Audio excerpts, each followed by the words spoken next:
Hey, what's up? Welcome back to the channel. Today we're finally step into the new segment. In my introductions videos, I said that I probably going to talk about my creative journey.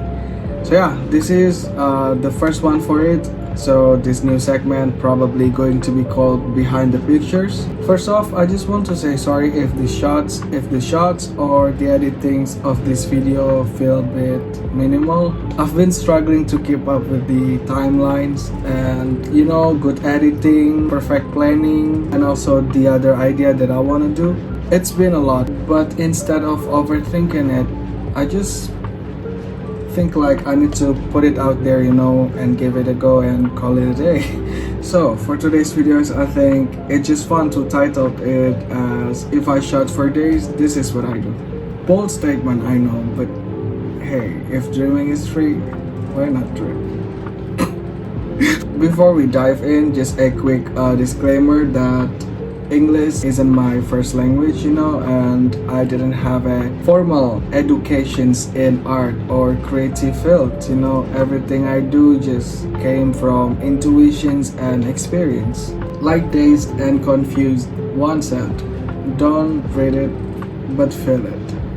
I just found this quote recently while I do the research for this video, and this quote just resonates with me. Of course, technical skills are important in art, but for me, visions and taste matter even more. If you have a strong sense of both, you can find your own way to create. It's something that always felt natural to me. Not to sound braggy, but I've been drawn into these things, So yeah, let's jump into the first concept. For most of my projects, I don't have a legit concept, it's more of a uncooked concept, I usually have big pictures in my head, but I don't write it down every details and plan. I just let things follow and flow with my subconscious. So this first concept actually started with something random I recently got, the big mouth Billy Bass. I just saw the red versions one on my Instagram, but sadly it was sold out. I even shared it to my story, hope one of my friends would find it, and weeks later, my friends told me they spotted the green one. So I got it immediately. Thank you, Capril, for the information. There's just something so captivating about it. Maybe because I've always obsessed with the ocean theme, or obsessed with fish in general, But yeah, I just knew that I need to create something with it, I kept staring at it, thinking, this needs to be in my pictures, Then I remembered my Kira mold muse, a doll I've had for a while but never debuted on my Instagram. This one is repainted by one of my dearest artist friend, Ajuna. I felt bad because she had been sitting in the box for so long, so I took her out, posed her with the fish, and tried to figure it out if the vibe is vibing, Theirs wasn't a solid storyline yet, so yeah, this is just the big pictures. Once I hit the pose, the styling just followed naturally. I didn't overthink in it because I just knew that these pieces would work with the concept. So I grabbed the clothes, did a quick fitting, and it all came together. The only thing I added last minute was the fishnet I had from my previous project. I wrapped it around her head and her hair, and it gave the look some extra edge. At first, I was kind of worried that her hair was so rugged. I even think to do the restorations first for her, but I'm so glad that the fishnet helped, and actually I prefer this one. So yeah, since I wanted the focus to be on the fish and the muse, I kept the background plain white. The fish itself was already bold with its color and details, so I didn't want a busy backdrop to compete with it. Yeah, it all happened pretty fast. The whole shot took less than an hour. I think I only needed 2 or 3 solid shots because this wasn't a full-on project, just a quick creative burst. So yeah, this is the final result. This photo shoot is about the clash between sketch and luxurious.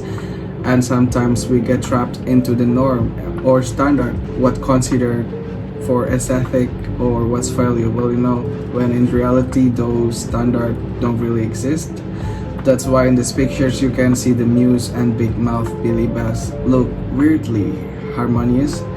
Nothing overpowers the other, they just coexist. Yeah, I intentionally added the water to look transparent and added a clear bubble because this standard we hold on to are fluid, and transparent. There's no solid rule for what's sketch and what's luxurious. It all goes back to how we perceive things individually. Of course, there are many layers of meanings from these pictures, but I'll leave it open for your own interpretations. So yeah, let me know your thoughts in the comments below. Now moving on to the second concept. Actually, for this video, I only have the Big Mouth Billy Bass concept, So this part of the second project actually started because of my Instagram feed layout. I follow the chessboard pattern: dark, bright, dark, bright, dark, bright. So before posting the bright Big Mouth Billy Bass pictures, I needed a dark one first to keep the balance.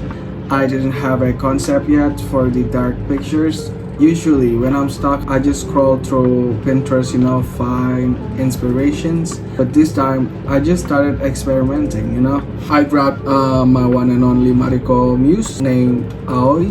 She has white hair and no eyebrows, which already gives her an edgy vibe. So yeah, while digging through my stuff, I found these gold dot decorations. I think they're meant for nail art, and suddenly an idea just clicked. I decided to place them on Aoi's eyebrow area, creating spiked avant-garde look.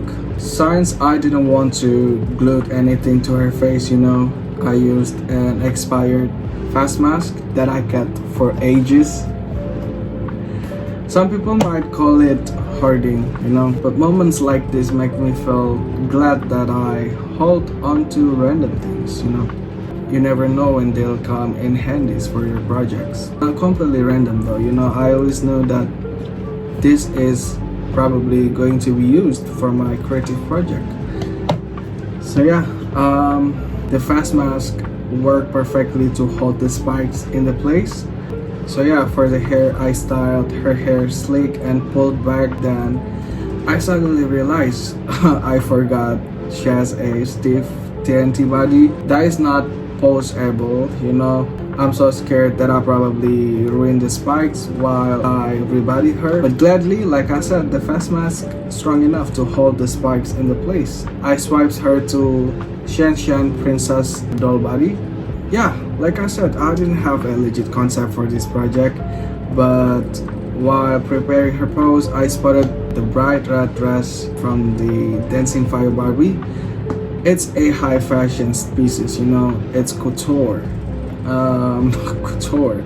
I never really knew what I'd use it for. Suddenly it felt right, I knew that this dress probably going to be so good with this concept. So yeah, the outfit itself is undeniably high fashions, right? It's couture, bold, and commanding. I tried my best to find the detail who's making this dress, but I didn't find specific informations for it. This dress is so good. It reminds me of Mugler or maybe Alexander McQueen. So yeah, because of that, I kept adding details, I kept adding the spice, to refining the balance as I felt the face didn't quite match the power of the dress. That's why I end up incorporating the radial ornaments on the head to create harmony between the striking presence of the gown and the overall compositions. Once the look was done, it was time for the shots.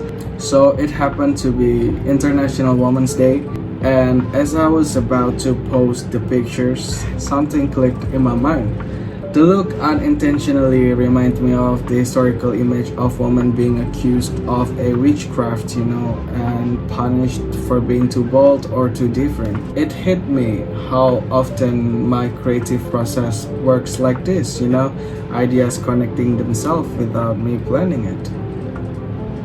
Everything just happened subconsciously, you know. During the shots, I pause her and make it more clash between irony and empowering. The stud placed above the eyes symbolize the limitations historically imposed on women to keep them from being too bold, too intelligent, or overpowering to manhood. They represent a barrier, you know, a restrictions on a woman's freedom to have a perspective.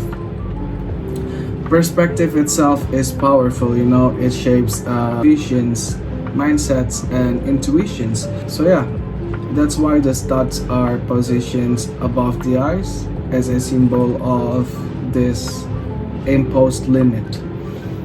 Meanwhile, the regal decorations, regal, how to pronounce it? Wait, regal. Meanwhile, the regal decorative elements resembling crowned ornament reflect a standard that exists but lacks recognitions, you know. It's like having the adornment of a crown but never being given the crown itself, you know. Possessing the qualities yet denied validations or a rightful place. So yeah, that's the story behind these two projects. I know I didn't have a clear concept when I started. There was just a intuitive, impulsive ideas. But sometimes that's the beauty of creativity, you know. It doesn't always have to be so deep or meaningful. Good art can just be about creating something visually interesting. Thank you for watching and joining me on this creative journey. If you like this video, don't forget to subscribe and like and comment. And yeah, I'll see you in the next one.